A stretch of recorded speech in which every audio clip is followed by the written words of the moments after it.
right, glad to know you're still there. If you just joined us, you're watching SAFIYA Breakfast Show. Just a reminder that you can follow this conversation by logging onto our Facebook page, www.facebook.com/SAFIYA on TV Culture.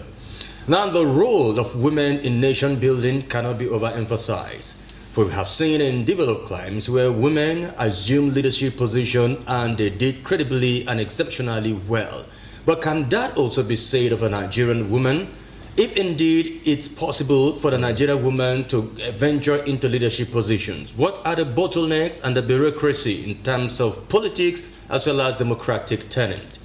The USAID as well as UK aid, of course, has put a collective and cohesive program, as sponsored by Garga Foundation, Sangere Modibadaba University, in promoting women in politics.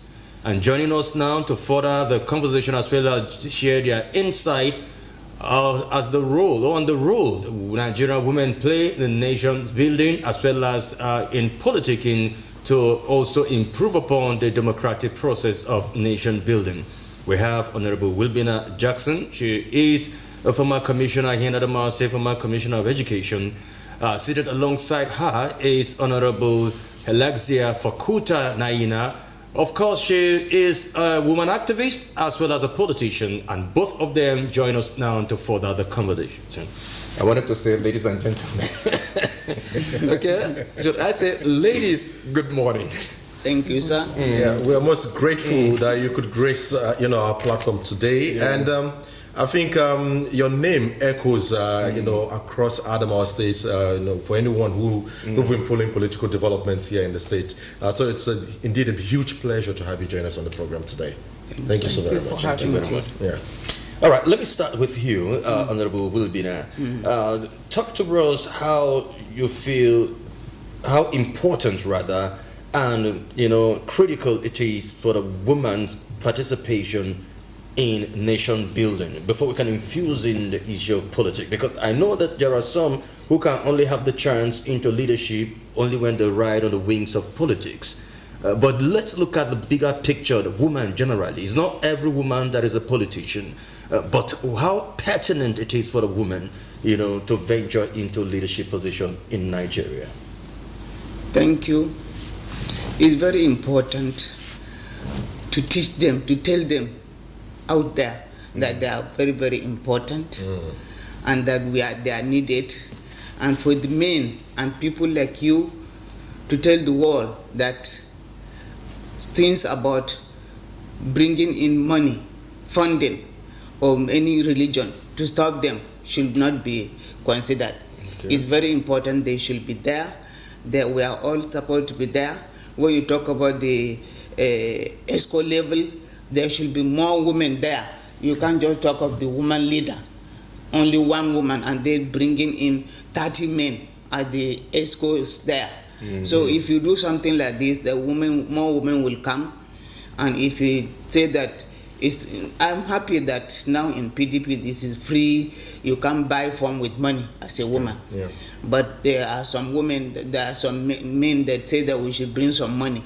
So it is the funding aspect that is a problem for the women, but we have intelligence to be very good leaders for the...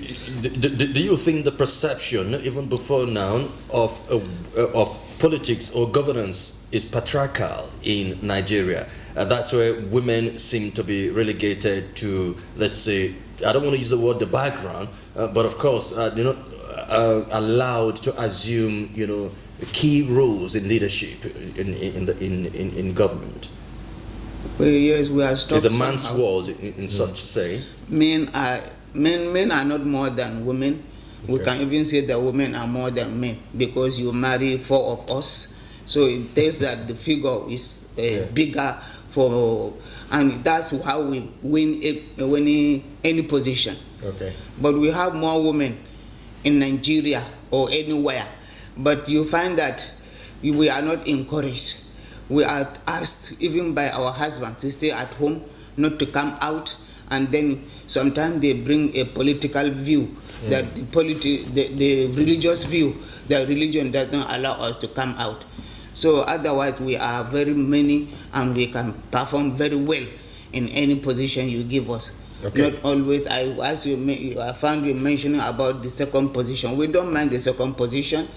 If you give us the second position, we can even do more than the first position and any other position. So basically, that is a step forward for the women folk in Adamawa State, and yes, it's a good improvement according to how you say it. Yes. And Naiwa, let's have you come into this particular conversation. I know we have a gathering that is trying to spur the women folk towards aspiring for greatness, but in terms of experience, because I want to assume Honorable Wilbina Jackson is speaking from experience and how the women have been caged for so many years from actively participating in political space in Nigeria, not just in northern Nigeria, but generally in Nigeria. Speak to me about what you make of this development and how sad it is.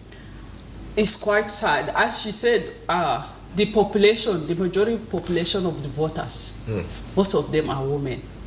And because of the patriarchy, we are affected by that. Because most of the time, it's the man's world, it's still happening. Look at even these days where the Senate president shot down a female senator. He had to apologize later. These are some of the things women face. And from experience going out there campaigning, I have seen where we face all those things. Some people discriminate. Some people just look at you and conclude you are a woman, you don't want it.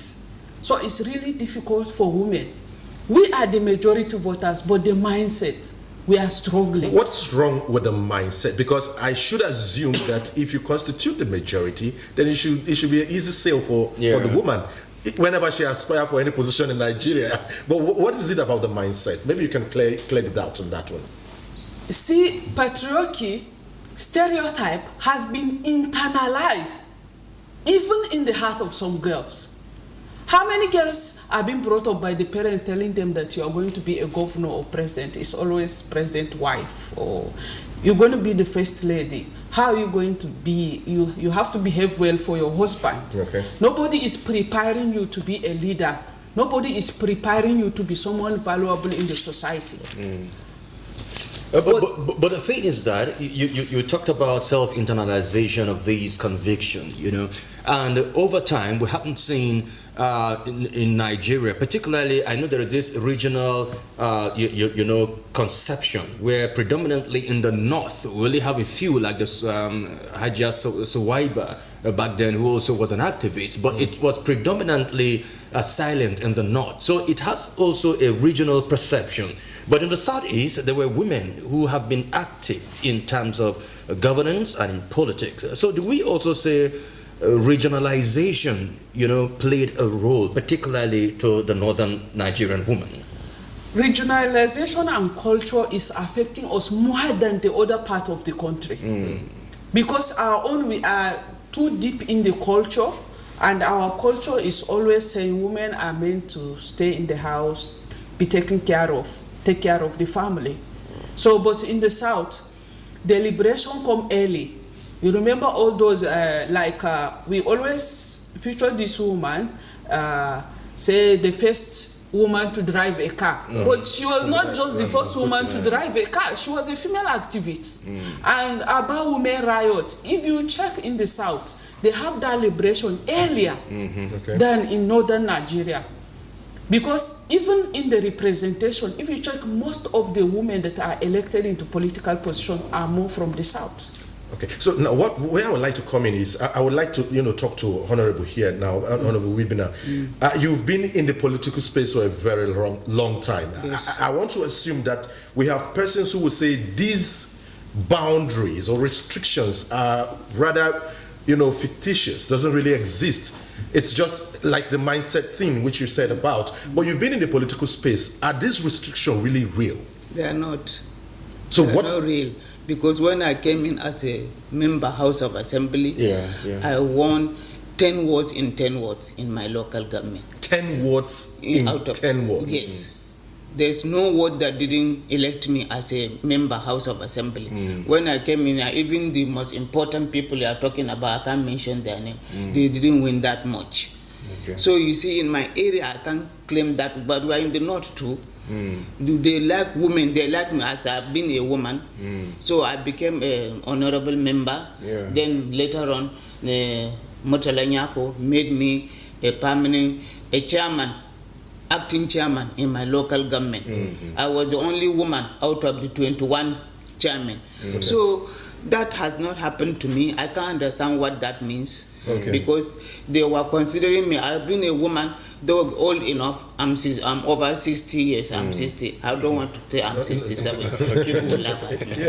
Because, but yet they've been using me.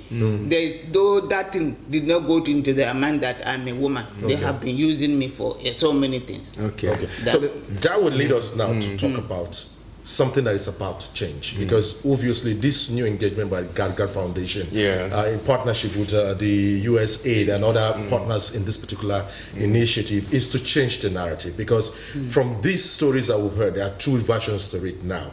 She'd never had that problem, but on this side of Naiwa, there was a problem.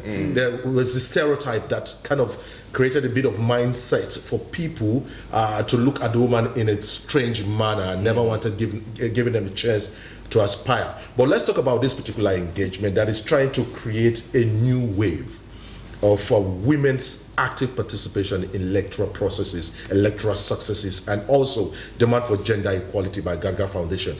Honorable, I'll have both of you talk about this new initiative and what this initiative would do in the long run in changing these stereotypes that exist. Madam, what do you make of this particular engagement by Gargar Foundation?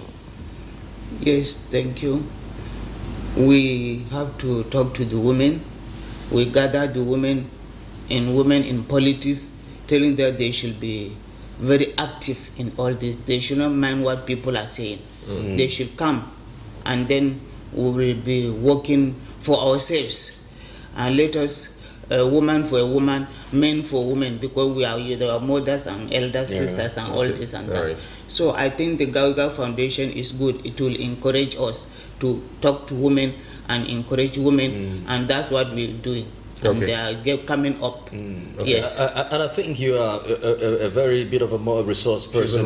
She's a mentor, a role model in this regard, because you've been there, you've been a member of State House of Assembly, you've been an acting chairman of the local government, as well as Commissioner for Education in Adamawa State. Yes. So I think it is in the right direction that you're part of this. While Naiwa is, of course, you know, coming up into the mainstream of political waters, experience the steered waters in the last year's elections. Tested the waters and she knows how deep it is. Indeed. So does this initiative by Gargar Foundation inspire hope, especially for young aspiring politicians like yourself?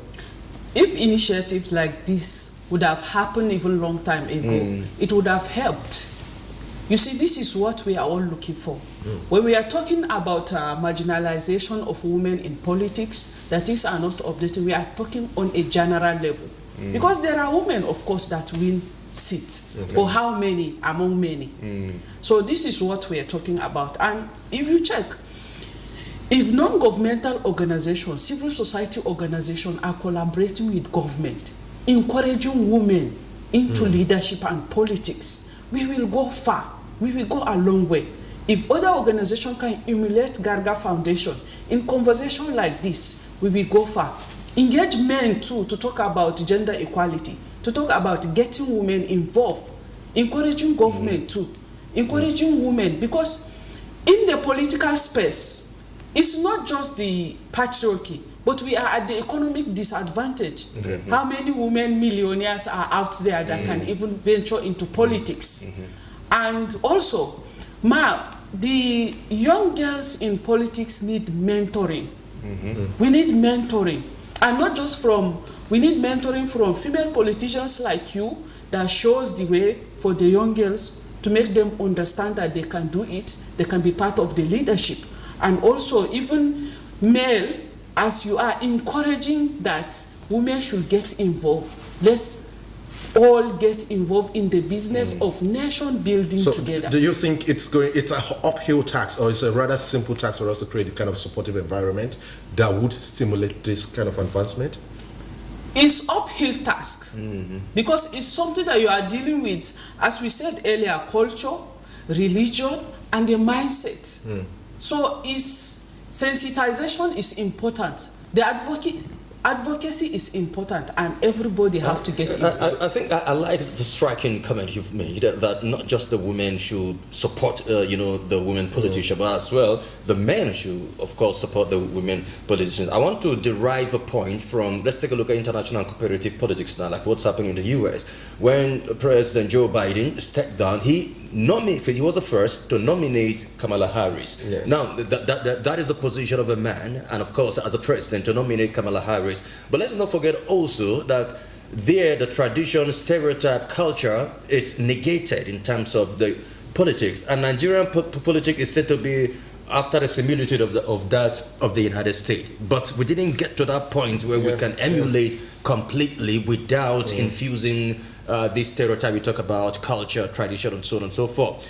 But it is important that you have stated this, that the support should not just come from the women. Of course, the men, like Aaron and myself, should also support you when you're coming to the mainstream of politics. Let's bring in Honorable Wilby now, because you were a former member. So how can we promote policies as well as laws that will allow for, gender equality and support the rights of women as they continue to aspire and advance themselves, within the political space, not just here in Adamawa State, but beyond? How can we do that? Yes, we encourage each other. When I was in the Adamawa State House of Assembly, I was performing very well. Indeed. Yeah. Yes, I think I was even encouraging others to make sure that we allow Fentri to remain the speaker. And as a woman, I was very rude about it. Anybody that's saying that, no, he's this, he's bad, I say, as a mother, he's a very good person. You dare not touch him. Let him remain the speaker until he became the acting governor, and then eventually the governor. So I was doing that as a woman. The men, even if they like him, they can't do it. They say they want to be governors too. So I was doing that as a woman, and other women are also encouraged by what I gained from there. All right. So, do you feel convinced that the policies that we have and the laws that we have is enough to continue to advance for the woman in Nigeria? Yes. Or there is need for us to improve on some of the laws? No, the laws are okay. There's no law that says that the women should go away. Okay. I wouldn't have supported that at all in the Adamawa State House of Assembly, and even the men, as they like me, they wouldn't have presented that law.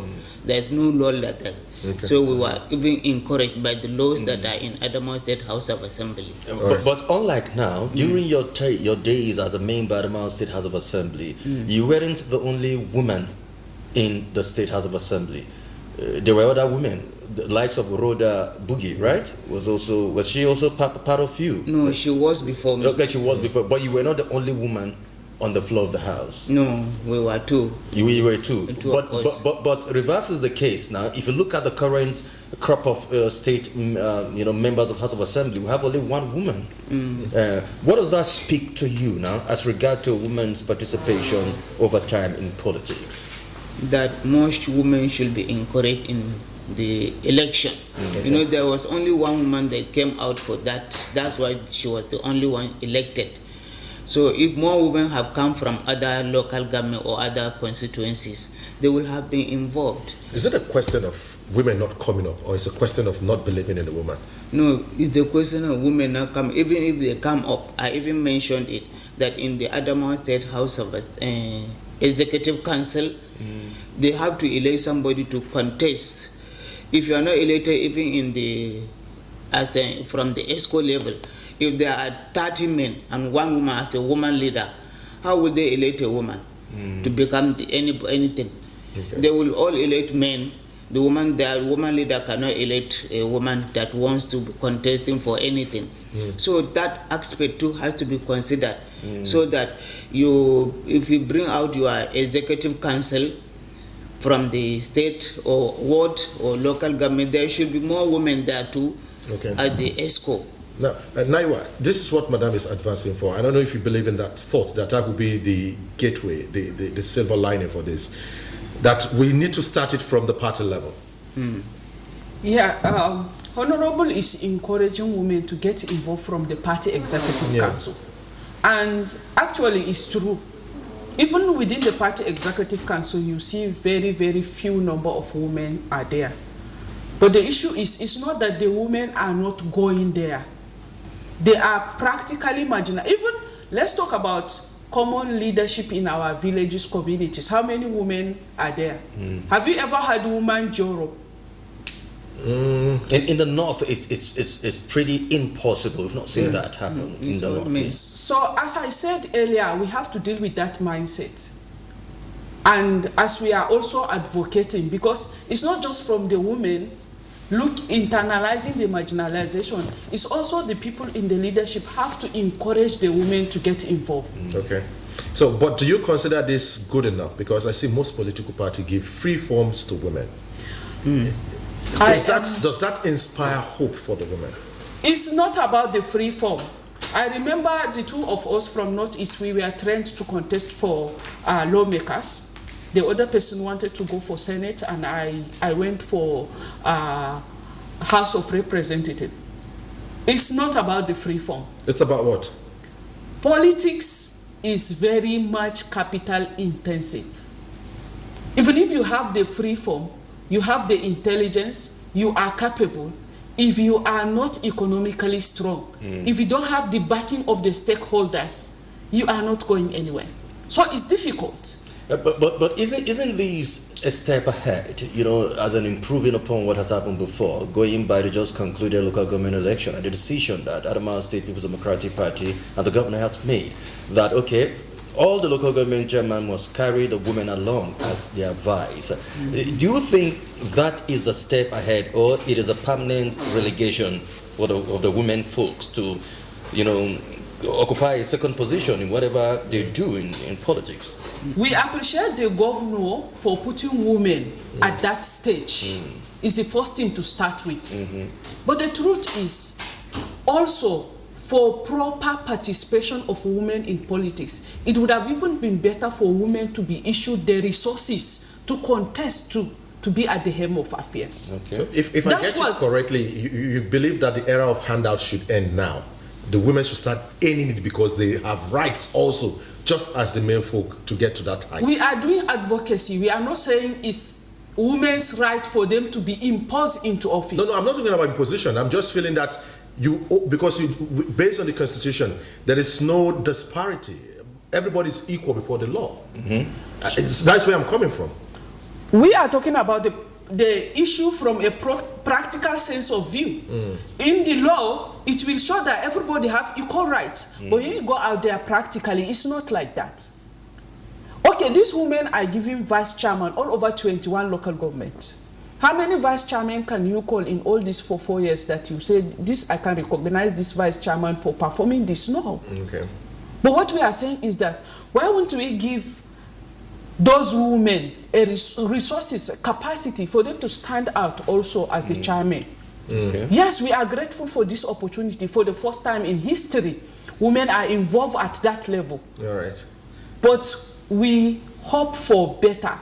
And we are advocating for better. And we are advocating for more, also for the women. And we really want to see a day where we have women more than 5 in the State House of Assembly. I wish for that to happen. And I am believing that maybe in 2027, we will have more women in Adamawa State House of Assembly, and that will go across other state houses of assembly in Nigeria. I wish for that to happen. I want to see greater participation, greater numbers of women participating in politics. But Honorable, the socio-political barriers, challenges is still a problem, because obviously what you have just said from all our conversation here, it still exists and is stopping or depriving the woman to get to that peak.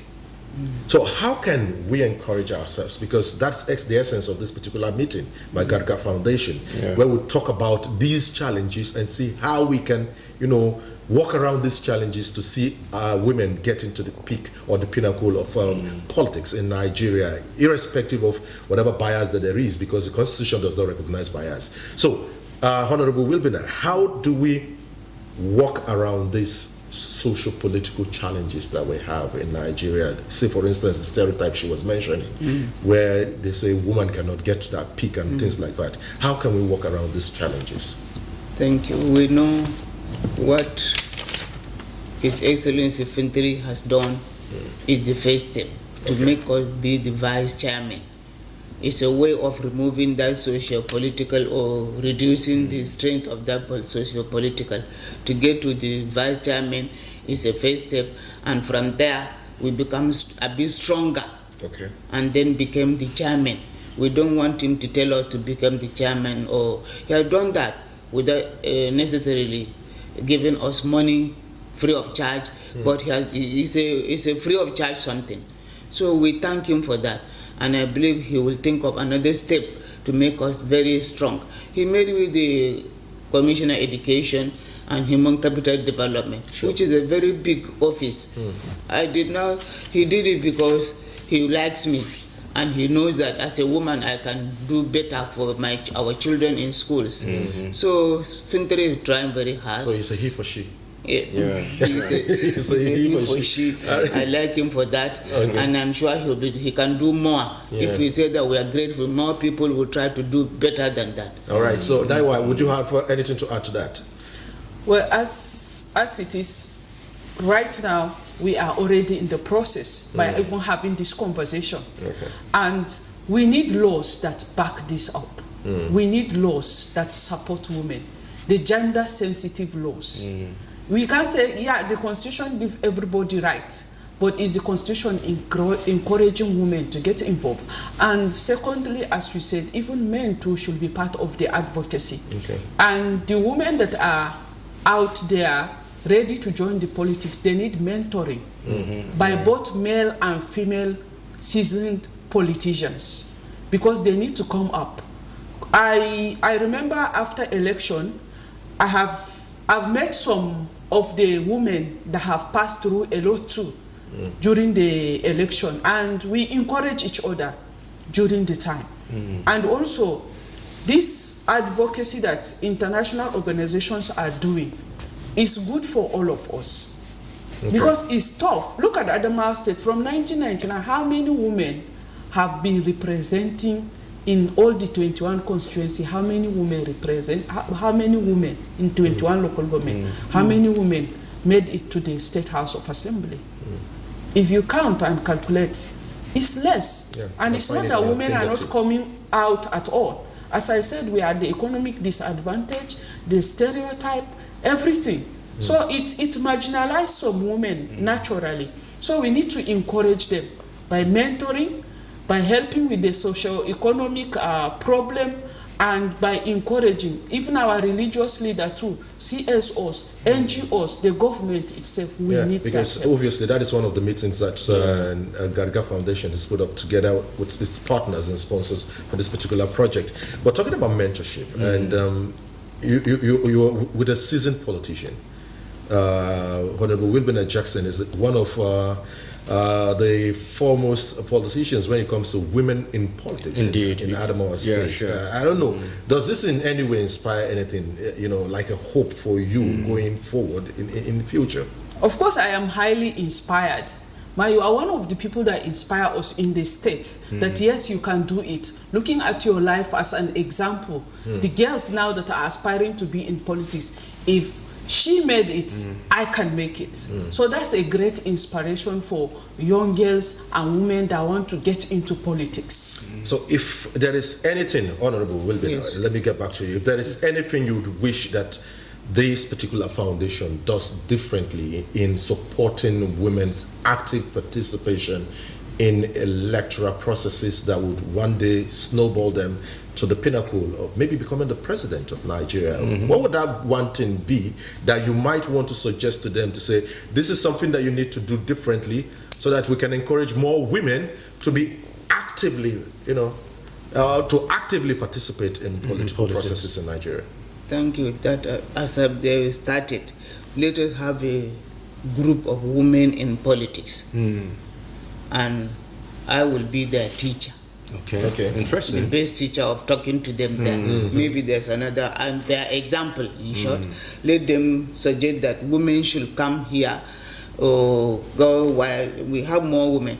So we talk to them, educate to them, tell them the need, the bad things and the good things, encourage them. And then if they plan that, call women from all the 21 or 25 constituencies. Yes, that we have. Then it will really, yes, that we have. It will really encourage women to make sure that they join their wards in politics, not just to sit down. Then in line with that, how will you also advise the Garga Foundation to encourage women into not necessarily participating in politics, because it's not every woman that is a politician, but we have women who are technocrats, who are good, who have this inherent potential for leadership. You know, we've seen the likes of Dora Akunyili lead, we've seen the likes of Ngozi Okonjo-Iweala, we've seen the likes of Ezekwesili, we've seen the likes of the Deputy UN Secretary General. You must have something to do with the corridor of politics. Yeah, sure, to be recognized. but the recognition now, that's what I'm talking about, whereby a woman should be able to rise to the platform of being recognized by the authority in order to put her in power.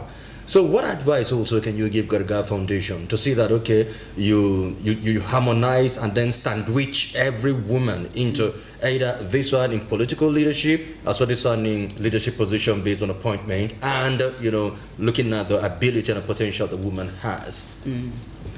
Thank you. You know, when we are talking of women's problem, we are talking of the founding problem.